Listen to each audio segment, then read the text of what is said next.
Like the Spartans in 300. Michael Malone gets the victory. No, they didn't win. That doesn't work at all. Anyway, the Nuggets beat the Kings, so that's good. Locked on Nuggets.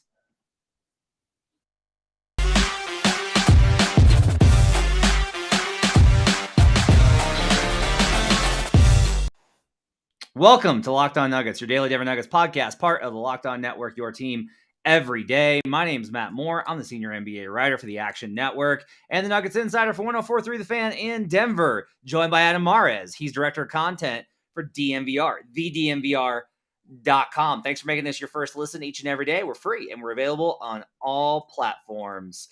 Thanks for joining us and making this part of your week. Glad to have you guys with us after the Denver Nuggets get the win versus the Sacramento Kings. 128-110. We will talk about Michael Malone getting his 300th win. We will talk about all the things that you need to know about this game. Where does Michael Malone rank all time amongst Denver Nuggets coaches? We'll do all that and more on today's show. Adam, let's start here. What's your big takeaway from the win over the Kings? My big takeaway is that Aaron Gordon, Will Barton look fresh, and when they look fresh, the Nuggets look really good. That's probably my biggest takeaway. This was a great Will Barton game, and it was great to see. Coming off of 8 days off, he looked like a guy that was very locked in.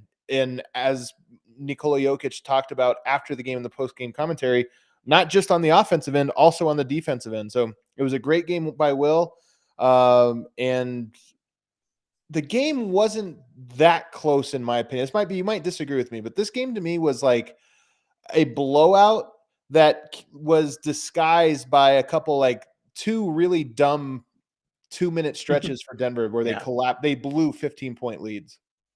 Yeah, I mean, look, I think it's just interesting the way that we do look at this, the idea of blowouts in the NBA.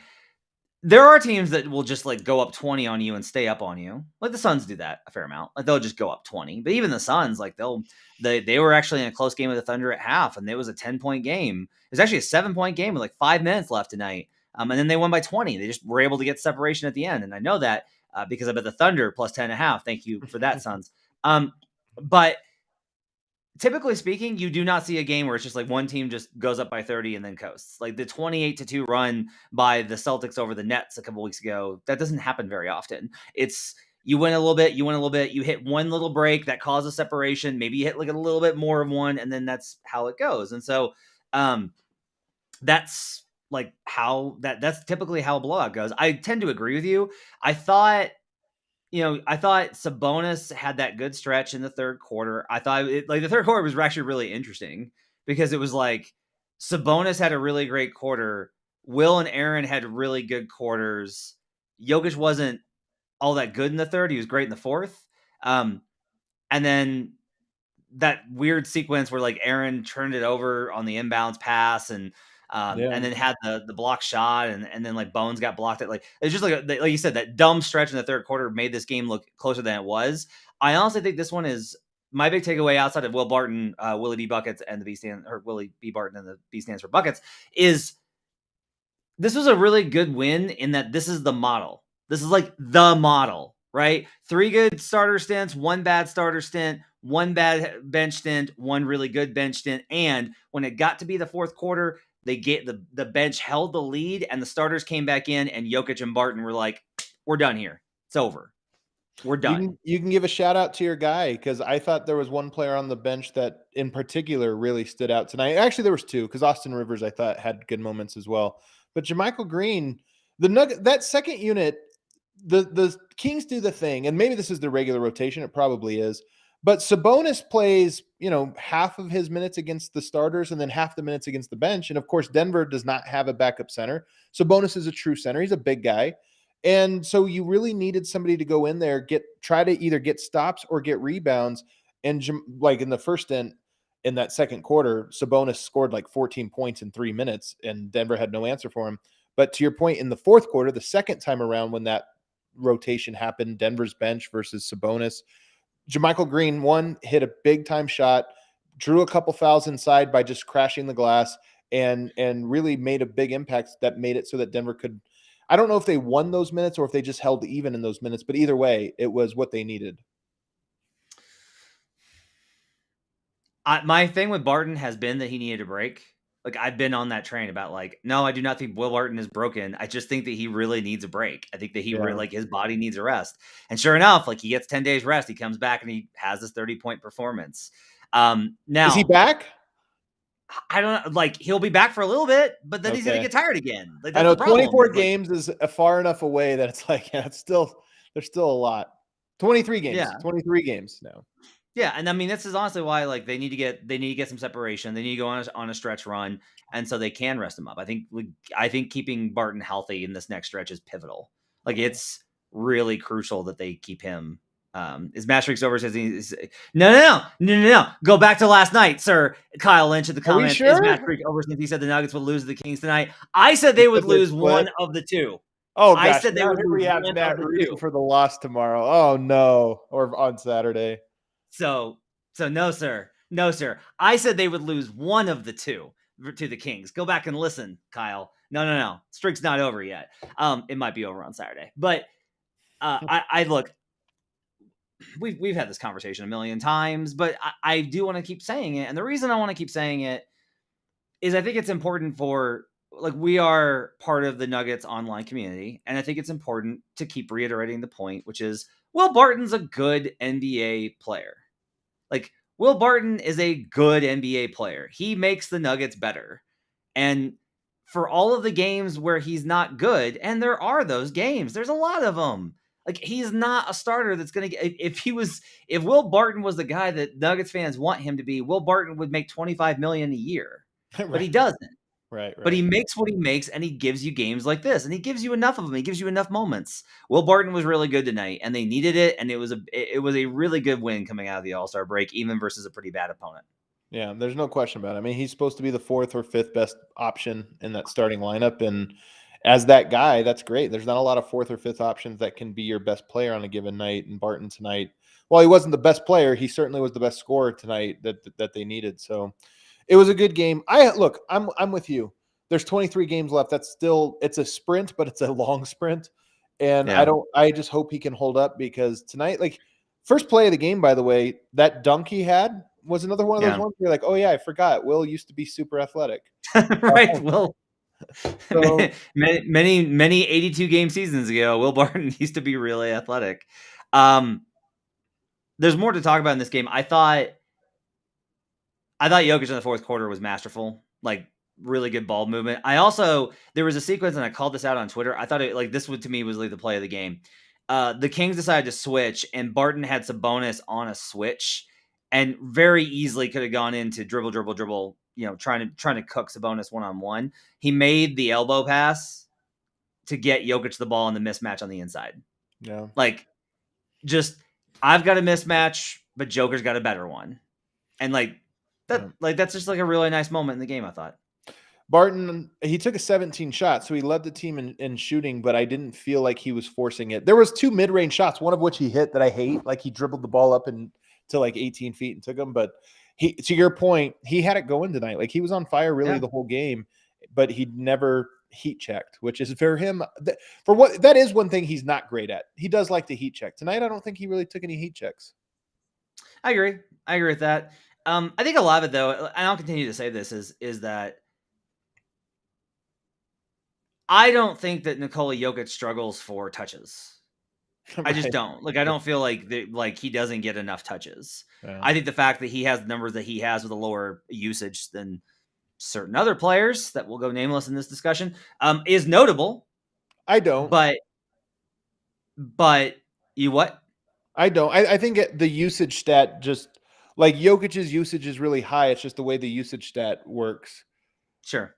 But touches wise, like I think Jokic gets enough touches.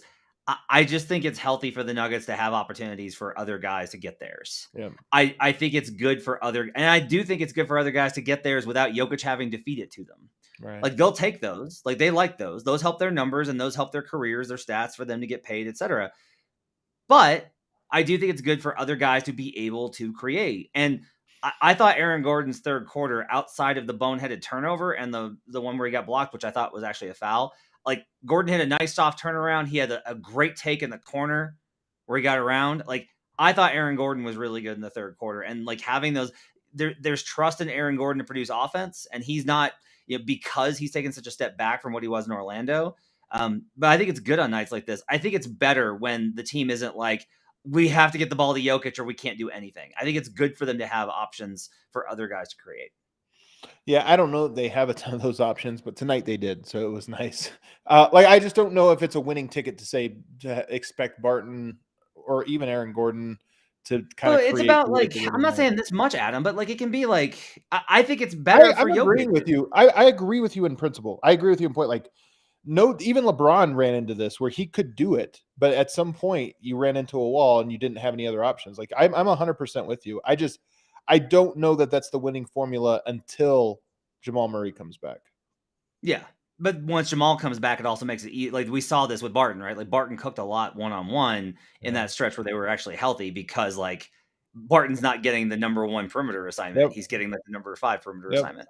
Why don't we take a break? We'll come back. I want to talk about the bench. A couple of guys I want to dive into and discuss there, as well as we'll talk about the rest of the game and how it went. We'll do that when we come back on Locked On Nuggets. But first, why don't we talk about Bet Online? Football might be over this season, but basketball is in full steam for both pro and college hoops. For all the latest odds, totals, player performance, props to where the next fired coach is going to land, betonline.net is the number 1 spot for all your sports betting needs. Adam, I think I've already got my sleeper. I'm going to be betting on the tournament. I like Vermont. That's right. Vermont, huh? All right. They got like a really high-powered offense. I was looking at the synergy numbers the other day. I'm going to build my model for the tournament. It's going to crash and burn. It's going to be amazing. BetOnline remains the best spot for all your sports scores, podcasts, and news this season. Not just basketball. BetOnline.net's the source for hockey, boxing, UFC odds, right to the Olympic coverage and information. Head to the website today or use your mobile device to learn more about the trends in action. BetOnline, where the game starts. We'll be right back on Locked On Nuggets. Thanks for making Locked On Nuggets your first listen. For your next listen, check out the Locked On Now podcast. Nightly recaps of every NBA game with analysis from our local experts. It's free and available wherever you get podcasts. All right, Adam. So I want to ask you this. Let's start with Bones. I want to talk about Bones. How did you think Bones did tonight? Oh, I mean, he was in jail. Like Davion Mitchell's a great defender, man. Your guy, David. By the way, I'm not allowed to like Davion Mitchell. I was told on Twitter because you. Like I him. loved it. Trust me, I saw that. I loved it. I was like, yeah, get off. You said you were buying stock. None for sale, sir. Sales closed. No, I actually think Bones did really well tonight. In that he was given a very, very, very big challenge. He didn't turn it over. Davion Mitchell won that battle. Like he forced him to, like he ate up clock because Bones took 15 seconds to get the ball up the court. Like all those things. But I thought Bones handled that well in that he didn't turn the ball over. It's not that he won, but he just didn't make mistakes that would have killed him in that situation. Yeah, Davion gave him problems. He had the bounce pass to Forbes, and Forbes got that was a weird sequence with Forbes at the top. I don't know why he didn't shoot it. Like, yeah, it was weird. He could have gotten that shot off pretty easily. I think. You've mentioned this, like you said this back when when they first made the change to the bench rotation. That like you were very adamant that like, look, it's not going to be great Bones every night. Like there's going to be nights where he really struggles. And I kind of thought about it in terms of Davion Mitchell, where Davion Mitchell is a top 10 pick. Like Davion Mitchell went top 10. And he had one skill that was out of the package already ready to go. And that was on-ball defense. Yeah. Now, I really like Davion's passing. Like that's one of the reasons I'm really high. His offense was surprisingly good. Like I think he projects to be a good two-way player. I really do. Yeah, I absolutely think he is. Like the shot's going to be the question mark, but there's also a chance that he just spends the summer shooting and gets the work done. And like a lot of guys don't shoot well as rookies. If he comes back and his jumper improves, oh yeah, he's going to be great because I really like his playmaking. I think he can do a lot of things.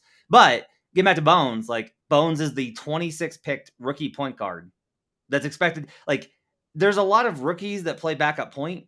There aren't that many that play like primary 6-man backup point that aren't like the guy that comes off the bench and runs the team. And that's what Bones is asked to do. And that's a lot. And so he is going to have these kind of nights like this. I will say this to you. Are you surprised that we're after the All-Star break and Bones Hyland, this is still where he's at in the rotation? No. I would have. Why? Because I think that the real thing is that Facu is out. Like because you're picking between Facu and Bones, and I think Malone and the team is just fully moved on to we can't go back. We're not going back to Facu. When Jamal Murray comes back, the real question then becomes: is Bones still there? And I think no. I think Bones will be the guy that gets cut out of the rotation when and if Jamal Murray comes back.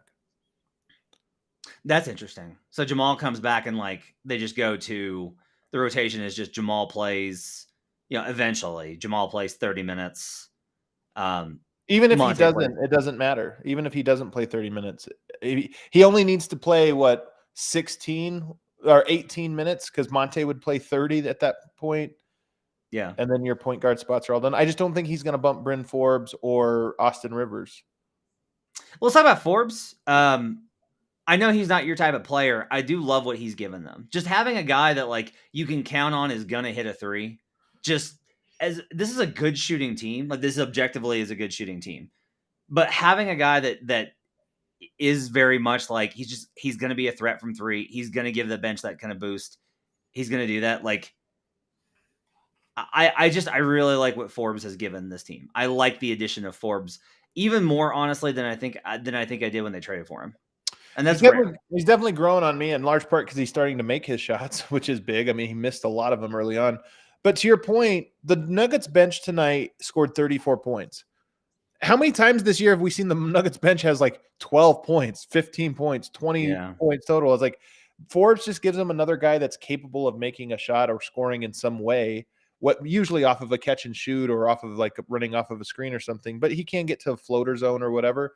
And so just having the Nuggets now have a bunch of guys that can score. Austin Rivers tonight had 9 points. Jermichael Green, I mentioned, hit those big shots. He had 12. So just when you get that, I'm telling you, Matt, when you get to this point of the season, I do feel like you know the team really, really well because you have theories, and those theories either get broken or they get proven right. And I feel like what we can say about this team is that when the bench is just somewhat just semi-competent, the Nuggets are actually really freaking good. And this was a game where the Nuggets starters, which is their knockout punch, Barton was great, but everybody else was kind of good. And they won by 20 because the bench was competent tonight. Yeah, and I think it's one of the things I think that is really interesting because there are a lot of games where like the bench is really bad, but the starters were really good, and so they won by a little.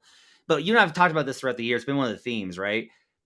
When the bench held that lead in the fourth, when they were still up 8 when Jokic came back in, Yep. like I just feel like the starters are like they just play with more pep. They play like this, and I don't know.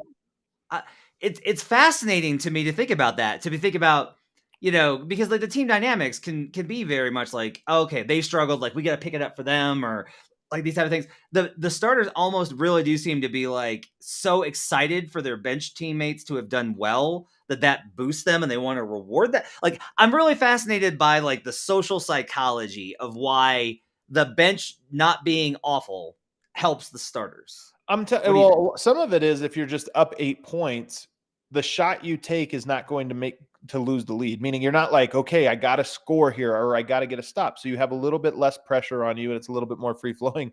But I think more than anything, Matt, this is the human psychology of it. Nobody likes to be Sisyphus. And I think when you build a lead and the bench blows it, you build a lead and the bench blows it, and you build a lead and the bench blows it, there's just something to like, it's just so it's even more frustrating. And then, and I think with Jokic in particular, so tonight he checks in, by the way, he checked in a little bit earlier than usual. He checked in about 45 seconds earlier than he typically does. But when you have an 8 or 10 point lead, whatever it was, yeah, his first 3 minutes were phenomenal. I mean, he honestly had a dominant 3-minute stretch in the fourth, which put the game away. And yeah, I think, like you said, it's just easier. Let's take a break. We'll come back and we'll talk about Michael Malone, who gets his 300th win and what that means for him and the Nuggets and all sorts of things. We'll talk about that when we return on Locked On Nuggets. But first, I got to tell you about Rock Auto because it's the best place for you to buy parts for your car or truck or van or crossover because it's Colorado and all of us own crossovers here. Do you own a crossover, Adam? I do. Well, I mean, RAV4. Yeah, that's a crossover. So yeah, we all own crossovers.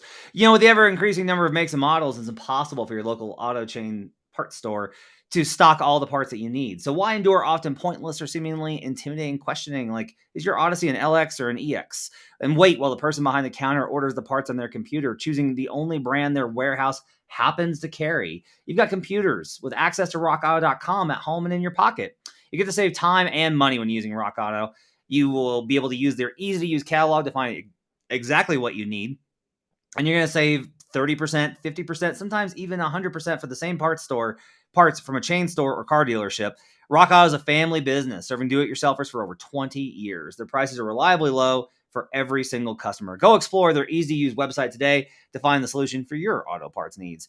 Go to rockauto.com right now and see all the parts available for your car or truck. Write Locked On in their How Did You Hear About Us box so they know we sent you. Amazing selection, reliably low prices, all the parts your car will ever need at rockauto.com. We'll be right back on Locked On Nuggets. Thanks for making Locked On Nuggets your first listen every day. Now make your second listen Locked On NBA. Locked On experts covering the biggest stories around the NBA every Monday through Friday in less than 30 minutes. It's free and available wherever you get podcasts. And you should definitely subscribe to that since Adam and I are both hosts on Locked On NBA. So Michael Malone gets his 300th win. Lot of comments and coverage of that and what it means. And Malone was very gracious towards ownership and management and sticking with him and putting him in this position. Jokic handed him the game ball and congratulated him post game and said, he was glad that they fired him so that they could get him. Getting it versus the Kings obviously means a lot to Malone. This is I've tried to be very real this season with my criticism of Malone in that I think it's easy with a coach for media members to take positions on coaches, whether it's just like, I like this coach or I don't like this coach. And there will be these relationships that kind of hang on. And I think, between you and me, like I liked Brian Shaw as a person. Like I still think Brian Shaw was a genuine and sincere and invested person, like coach that wanted to succeed. And it just wasn't the moment for him. And it was a really bad situation, and I had to criticize the decisions. He had a really bad staff that his assistant coaches were a mess. But with Malone, I liked Melvin Hunt. Do what? I liked Melvin Hunt. Yeah, I liked Melvin Hunt a lot. Yeah, I actually wrote a column advocating for Melvin to get the job when he was interim. Yeah. Turns out not going in that direction was the right call. Malone, I've always he's really good at winning the press conference. Like you and I have a mutual friend in the media, and he says this about Malone a lot. He says that like Malone is an expert at winning the press conference, and it's true. Like he's a great quote. He is an awesome quote, and that can definitely impact things. But the fact that when I started picking up on the fact that he had built such a personal relationship with the guys, like that did change things. Because if you're going to be a hothead the way that he is, and he burns hot, you're going to have to temper that with something that's like a personal connection. And the fact that he's able to get through and connect with these players and they feel like he cares about them, I think that matters a lot. And it's a big reason why he got to 300. Yeah, I think so too. Well, first of all, Michael Malone gets so frustrated with his players sometimes that he'll yell at the media. Because I think what I mean by that is I think that we see Malone fuming on the sidelines, but I think he is very careful with how he approaches the team with that energy. I don't think he's a screamer to his team the way you would maybe guess, given how hot-headed he can be. But you're right. The team seems to really like him. The thing I wonder, Matt, is he is now 132 away from the Nuggets record Doug Moe holds. He's 123 away from George Karl. I think the Nuggets over the next 2 seasons project. I mean, who knows? It's hard to project in the future that far. But you got Jokic, you got Murray. I think they're going to win 55 games next season and the season after on average. So that's 110. They probably have another 10 to 15 wins in them right now. So 2 full seasons plus 10 to 15 now. That gets you right up to the George Karl mark and just right below. It might actually take 3 more seasons for him to pass Doug Moe. Do you predict he'll get it? No. Really? So you don't think Michael Malone will have 3 more seasons in Denver? I've seen too many good coaches have that season.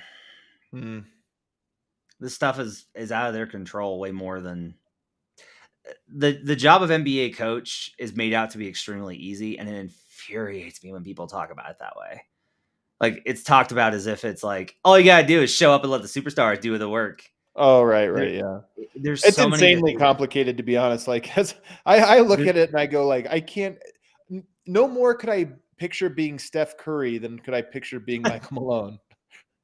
Like, you got to manage so many decisions, from staffing to schedules, and all anybody that cares about on the media or fan side is tactics. That's all anybody cares about, is, did you make this substitution? And then, like, a little bit of, like, buy-in, right? Like, is the team prepared? Do they play hard? And I've just seen so many. Like, you basically, if you tell me, like, the over under on any coach in the NBA who's not Eric Spoelstra or Greg Popovich, and even Pop, like, he's probably going to retire. Look, anybody else, I got to take the under. Like, I have to, because that's just how this works. Right. But, like, we had this conversation earlier this season, and I've been thinking a lot about it, about how, Nuggets fans should be thrilled no matter what if they win a championship. And that's for them. Like, and the Nuggets fans are with the team way longer than the coaches. But as somebody that covers the team, I'll say it to me, that story would resonate more with me if Malone is the guy. Oh, no question. No question. It would just be really cool to see that. And, part of that's like, look, we were going to practices when nobody gave a shit about this team, right? Like, when Malone had time to be like, after practice, be like, how you guys doing? And just, like, talk. And that doesn't happen much anymore, not only because of COVID, but because, like, the media demands are way higher, and the intensity is a lot higher. And so, God, Robert Rodarde every night on our comment section always kills it. He just popped in with, coaching isn't easy, stares in Doc Rivers. And it's just very funny. And it's tough because, as a coach, especially for a team that's hasn't won a championship but is in this position, it's not the hardest, I don't think, but in some ways I do think it's a different challenge than when you're just, like, coaching a young, and, like, Willie Green's in a totally different spot. Oh, totally, yeah. Like, Malone, whenever the Nuggets lose, it's like, why can't the Nuggets be a super team? Is it because Jamal Murray and MPJ are out? No, it's gotta be Malone. And so for me, like, the other thing I would say is Malone, like, he's the son of a coach. He's a lifer. Like, that's one of the things I love about Malone. He's a lifer. Like, the NBA is his world. That's what he does. He's been in this so long. He was an assistant coach for so many years before he got his head coaching start in Sacramento.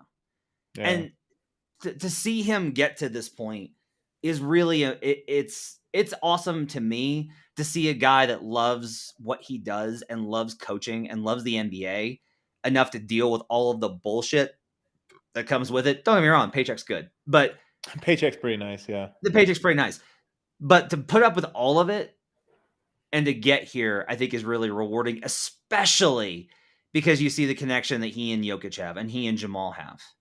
And this is why I think he's going to get there, is because I think that Jokic is a guy that probably, first of all, I don't think Jokic would request a trade, but I think Jokic also probably wouldn't want one. I think Jokic is a guy that kind of likes the family of the Nuggets, and I think that moving on from Michael Malone is probably might rock the boat too much, but I think the Nuggets are going to be very good for the next couple of years, and we'll have the amount of success required to be able to save your job. So I'll go ahead and say I think he gets there eventually. It'll take 3 years though. Chorg says the best thing about Malone are his post-game comments. Man has fire comments. I mean, he gave you take that L on the way out. Like, it's an all-timer. It's an absolute all-timer. Let me ask you this, and I don't mean to put you on the spot because you do host the Keep It at 1000 podcast with former Nuggets coach George Karl. But where would you put Malone and the all-time Nuggets coaches right now? I'm sure you had this conversation on the DMVR show, so I apologize for No, making no. I didn't. We didn't. That it's just so tough because I said that the only thing I said on the show is that Michael Malone is on the Mount Rushmore. Larry Brown, Doug Moe, George Karl, those three are locks, and then you had this open spot. To be honest, there's not a whole lot of competition for it. Like Dan Issel would be the next one, so it's not like there's a whole it's lot. kind of like best player in Nuggets history. Yeah, exactly. Like once you get past the first couple, you're like, all right. But it's hard because I think George Karl is a basketball genius. Like he's a guy that has saw the game and is willing to do, like he invented new ways of the game or this or that. He's an innovator. Doug Moe in many ways was too, but it's such an old and different era. Malone is a great leader. I think he might be the best leader of the whole group. And that's his strength. So they're all just different. Like they're strong in different ways. I don't know if George Karl was a great leader.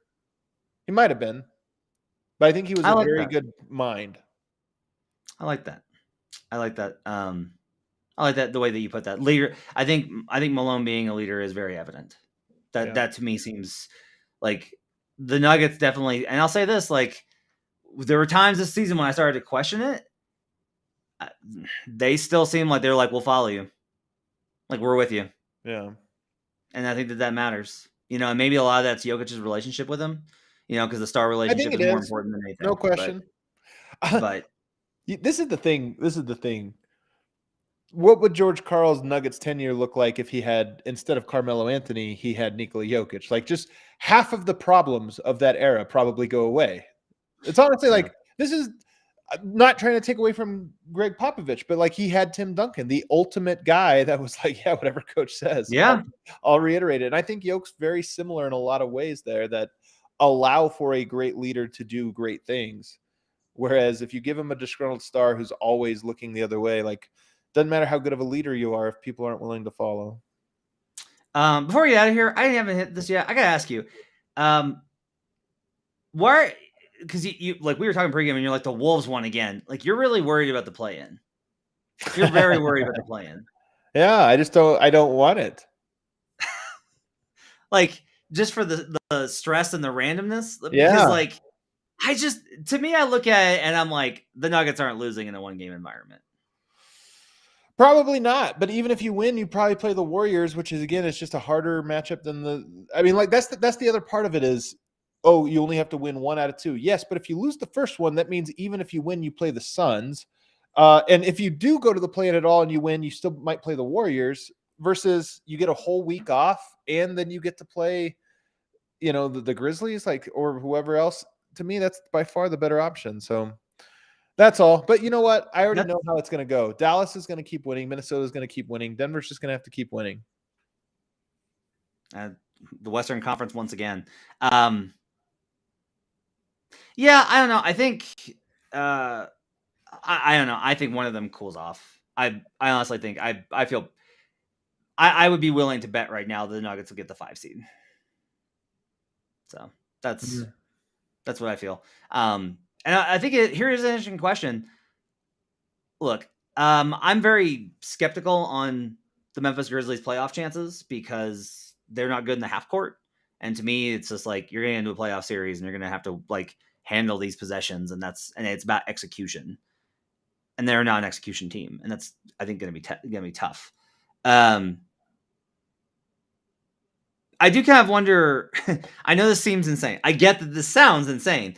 Like the question of would you rather face Steph Curry and the Warriors or Ja Morant and the Grizzlies sounds categorically insane. I get it.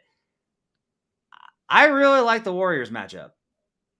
I really do. Well, we're going to find out. They play them 2 times in a row here in about a week and a half, so we'll see it. And I kind of hope Draymond's back so that we get to see what that looks like, just to have a better read on the situation. I just don't like.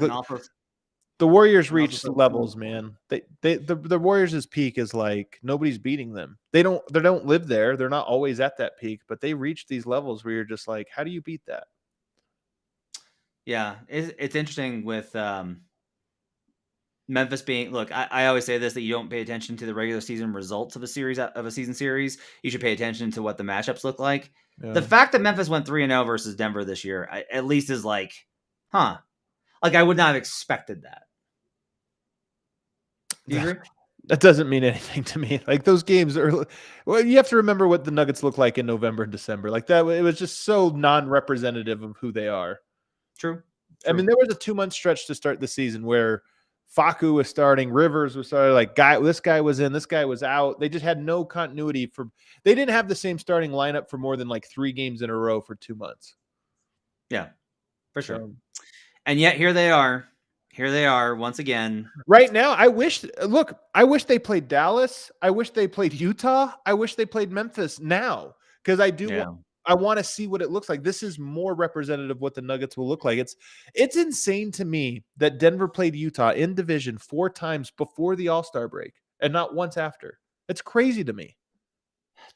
Were they in a bad rest spot in those games, or did they?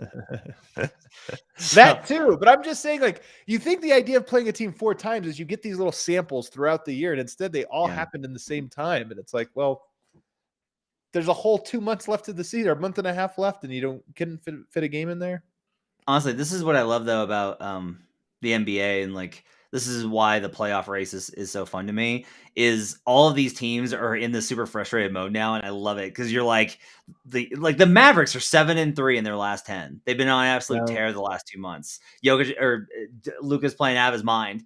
They haven't game, like they're a game up on Denver. That's it, a game. Like, Denver's been playing great lately. They're 6-4 in their last 10. They've been playing great over the last 2 weeks. They're only 3 up on the Wolves.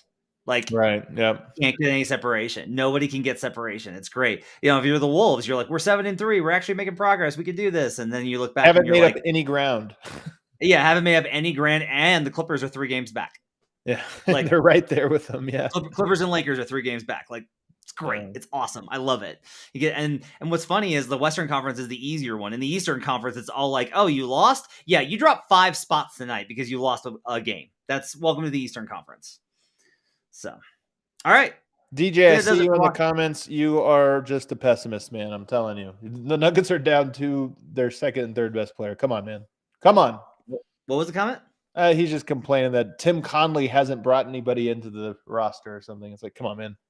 Come on, man. They brought in Bryn Forbes and DeMarcus Cousins, who they were undefeated with. That's right.